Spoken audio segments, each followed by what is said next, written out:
Assalamualaikum warahmatullahi wabarakatuh. Mata kuliah inovasi pendidikan. Materi yang pertama yaitu tentang hakikat perubahan sosial. Ini ada beberapa materi pendahuluan sebelum kita masuk lebih mendalam tentang inovasi pendidikan. Ada 3 poin penting di sini. Yang pertama, manusia adalah makhluk individu yang tidak dapat melepaskan diri dari hubungannya dengan manusia yang lain. Jadi kalau kita masuk ke ranah pendidikan fisika itu masuknya ke sains ya. Sedangkan pendidikannya ini lebih condong ke sosialnya. Jadi hubungan antara guru dengan murid, guru dengan guru yang lain, dan seterusnya. Kemudian yang kedua itu adalah perubahan. Dalam kehidupan bersosial, sebuah perubahan itu adalah hal yang mutlak. Kita harus menerima perubahan zaman, kita harus menerima perubahan kurikulum, karena tidak mungkin kita stuck di tempat itu saja. Kita harus terus beradaptasi dengan yang namanya perubahan. Kemudian menurut Bapak Kurt Lewin, Bapak Manajemen Perubahan, ini menyebutkan bahwa perubahan terjadi karena munculnya tekanan-tekanan terhadap itu individu, kelompok, maupun suatu organisasi. Jadi kekuatan tekanan ini adalah suatu tantangan yang tentu saja ini berhadapan dengan penolakan untuk melakukan suatu perubahan. Kemudian langkah-langkah yang bisa diambil untuk mengelola perubahan, yang pertama adalah unfreezing. Unfreezing ini adalah proses penyadaran terhadap perlunya atau adanya kebutuhan untuk berubah. Jadi proses penyadaran ini kembali ke individu, kelompok maupun organisasi perlu atau tidaknya menerima suatu perubahan. Nah, ini adalah proses penyadarannya. Yang kedua adalah changing. Changing ini adalah langkah tindakan baik memperkuat atau memperlemah. Kalau memperkuat berarti nanti akan mulai ke perubahan yang baru, sedangkan kalau diperlemah ini penolakan, jadi adanya suatu penolakan. Yang ketiga adalah refreshing. Refreshing ini adalah membawa kembali kelompok pada keseimbangan yang baru. Jadi setelah suatu perubahan ini diterima, kemudian diperkuat, perubahan ini akan beradaptasi dengan lingkungannya sampai muncullah yang namanya keseimbangan yang baru. Jadi tidak semua perubahan itu akan diterima ataupun tidak semuanya juga ditolak.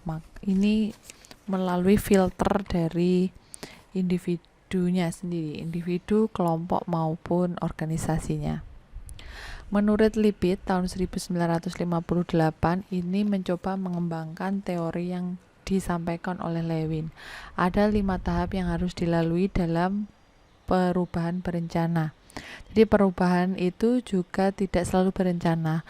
Mungkin saja perubahan ini tidak direncanakan. Nah, kalau perubahan yang berencana ini contohnya kurikulum. Nah, sebelum kita menerapkan suatu kurikulum, tentulah ini mulai dari penggodokan ya, penggodokan dulu. Komponen-komponennya, faktor-faktornya, kemudian apa saja yang mau ditampilkan di kurikulum yang baru, sampai lahirlah kurikulum 2013. Nah, sama halnya juga untuk beberapa program-program yang punya pemerintah. Tentu saja ini sudah melewati banyak tahapan sampai disampaikan ke masyarakat. 5 tahapan yang pertama yaitu tahap inisiasi, keinginan untuk berubah. Nah, ini jadi niat awalnya dulu, ada niatan. Kalau ada keinginan berubah, berarti tentu saja akan menerima suatu perubahan. Yang kedua adalah penyusunan perubahan pola relasi yang ada. Kemudian yang ketiga melaksanakan perubahan itu sendiri. Kemudian yang keempat yaitu perumusan dan stabilisasi perubahan. Sampai akhirnya poin yang kelima yaitu pencapaian kondisi akhir yang dicita-citakan. Poin yang pertama yaitu hakikat perubahan sosial. Kita mulai dari definisinya dulu. Definisi perubahan sosial yaitu perubahan atau proses yang terjadi perubahan struktur dan fungsi suatu sistem sosial. Perubahan yang terjadi sebagai akibat dari ide-ide pembaruan yang diadopsi oleh para anggota sistem sosial yang bersangkutan. Proses perubahan sosial biasanya ada 3 tahap. Yang pertama yaitu invensi. Invensi ini adalah proses penciptaan dan pengembangan ide-ide baru. Yang kedua adalah difusi, proses pengomunikasian ide-ide baru itu dalam sistem sosial. Yang ketiga adalah konsekuensi, perubahan yang terjadi dalam sistem sosial sebagai akibat pengadopsian atau penolakan inovasi. Invensi ini adalah proses penciptaan dan pengembangan ide-ide baru. Invensi dan difusi ini hampir mirip ya. Nanti kita akan memperdalam tentang invensi dan juga difusi, sedangkan konsekuensi kita semua sudah tahu. Jadi kalau kita menerima atau kita mendapatkan suatu perubahan, kita bisa mengadopsinya atau menolaknya. Perubahan sosial dan perubahan kebudayaan. Perubahan sosial ini pengertiannya adalah perubahan dalam struktur sosial dan dalam pola-pola hubungan sosial yang mencakup struktur sosial dan dalam pola-pola hubungan sosial mencakup status, hubungan dalam keluarga, sistem politik, dan kekuatan serta persebaran penduduk. Sedangkan yang dimaksud dengan perubahan kebudayaan ini adalah perubahan yang terjadi dalam sistem ide yang dimiliki bersama oleh para warga atau sejumlah masyarakat yang bersangkutan, yang mencakup aturan, norma, kemudian nilai-nilai teknologi, rasa keindahan, keseimbangan, ataupun bahasa. Jadi ada bedanya antara perubahan sosial dan juga perubahan kebudayaan. Walaupun perubahan sosial ini dibedakan dari perubahan kebudayaan, pembahasan mengenai perubahan sosial ini tidak akan mencapai pengertian yang benar jika tanpa mengaitkannya dengan perubahan kebudayaan. Nah, begitu pula sebaliknya. Moore tahun 2000 ini menyatakan bahwa perubahan sosial merupakan bagian dari perubahan kebudayaan. Jadi lingkup perubahan sosial ini lebih sempit, sedangkan perubahan kebudayaan tentu saja ini lebih luas. Kemudian kita lanjutkan, perubahan yang terjadi dalam masyarakat yang sudah maju dan kompleks kebudayaannya terwujud melalui proses penemuan atau discovery, penciptaan bentuk baru atau invention, dan proses difusi atau persebaran unsur-unsur kebudayaan. Kita akan membahas yang pertama dulu tentang penemuan. Penemuan adalah bentuk penemuan baru yang berupa persepsi mengenai hakikat suatu gejala atau hakikat mengenai hubungan antara dua gejala atau lebih. Bentuk penemuannya itu tentu saja bukan hanya secara ide ya, tapi bentuk nyata itu juga termasuk dalam hal penemuan. Contohnya beberapa penemuan bahwa bentuk bumi itu bulat bukannya datar. Nah, ini menyebabkan kegiatan yang berkenaan dengan perubahan sosial pada masyarakat di Eropa Barat pada abad ke-16. Jadi perubahan sosial itu terjadi karena adanya usaha untuk melayari bumi. Jadi membuktikan sambil berlayar juga ingin mungkin menemukan daratan-daratan baru, benua baru, ataupun juga untuk mendapatkan hasil-hasil bumi yang lain yang beda dari daerahnya. Nah, ini contoh dari penemuan atau discovery. Sedangkan yang dua adalah penciptaan baru. Nah, penciptaan baru atau invention tadi itu contohnya pada peralatan manusia purba pada zaman prasejarah.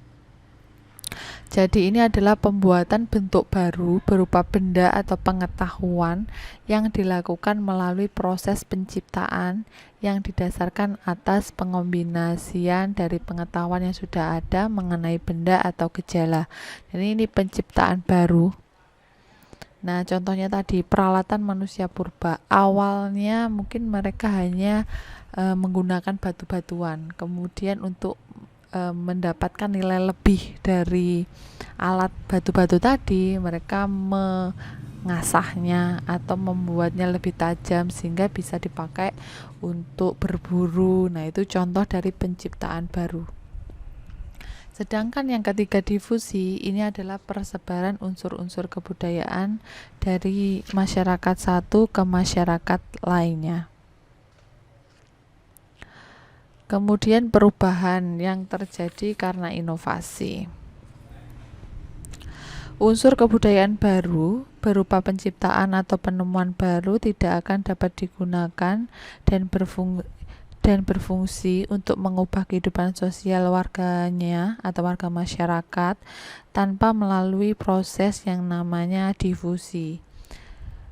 Contohnya adalah proses difusi suatu unsur baru pada masyarakat, penolakan cara mengerjakan sawah secara lebih intensif dengan menggunakan mesin traktor yang dilakukan oleh para petani di Pulau Bali. Nah, ini contohnya. Ini ada suatu perubahan baru nih. Namanya mesin traktor, ya. Jadi ada penemuan penciptaan baru namanya mesin traktor.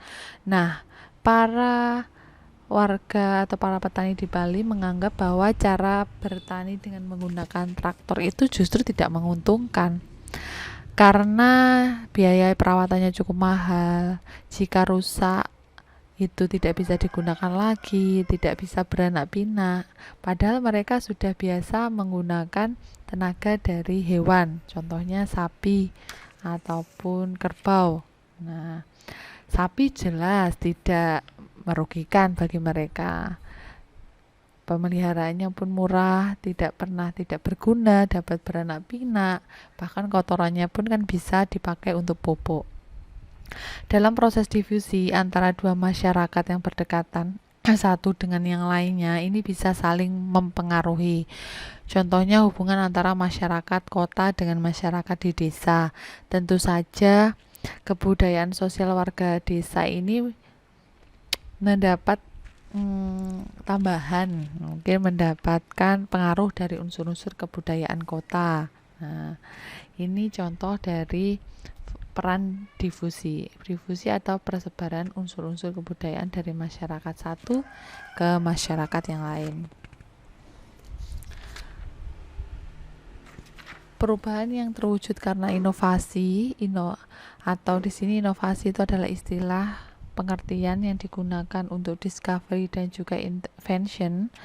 Karena difusi dari inovasi telah dipercepat melalui proses kekuatan teknologi, industrialisasi dan urbanisasi. Ketiga-tiganya ini secara bersamaan menghasilkan proses yang namanya modernisasi.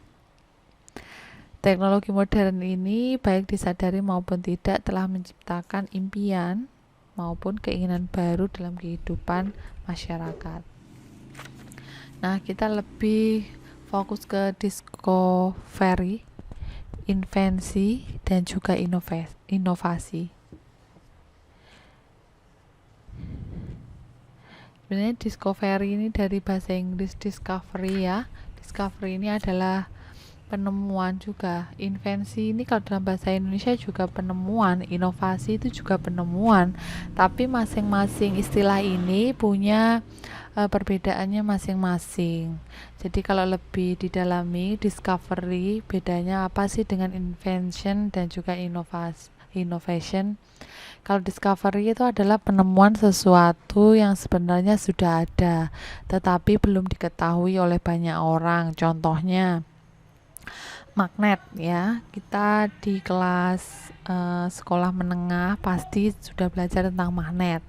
Magnet ini ditemukan oleh seseorang yang bernama Magnus yang sedang mengembalakan domba berada di daerah Yunani Utara yang disebut sebagai Magnesia kurang lebih 4000 tahun yang lalu. Jadi magnet ini sebenarnya kan sudah ada di bumi, tapi baru ditemukan atau diketahui oleh orang sekitar 4000 tahun yang lalu. Nah, ini istilahnya adalah discovery. Kemudian kalau invention itu adalah penemuan sesuatu yang benar-benar baru, artinya hasil kreasi manusia. Contohnya di sini adalah ada teori, kemudian ada hukum, kemudian juga ada persamaan. Itu kan sebenarnya adalah invention. Invention di sini berasal dari kreasi manusia. Benda atau hal yang ditemui itu belum ada sebelumnya, kemudian diadakan dari hasil kreasi baru. Contohnya teori relativitas Einstein. Sebelumnya tidak pernah terfikirkan tentang teori relativitas Einstein ini. Barulah Pak Einstein itu mengemukakan gagasannya. Oh, setelah itu diterima. Nah, ini invention ya. Kemudian ada juga inovasi. Inovasi atau innovation ini adalah ide, barang, kejadian, metode yang dirasakan atau diamati sebagai satu hal yang baru bagi seseorang atau kelompok masyarakat, baik berupa hasil invention atau berupa hasil discovery. Jadi inovasi ini bisa dari discovery atau invention ataupun dua-duanya. Inovasi ini diadakan untuk mencapai tujuan tertentu atau menyelesaikan suatu masalah tertentu. Jadi invasi atau invention ini lebih luas ya cakupannya.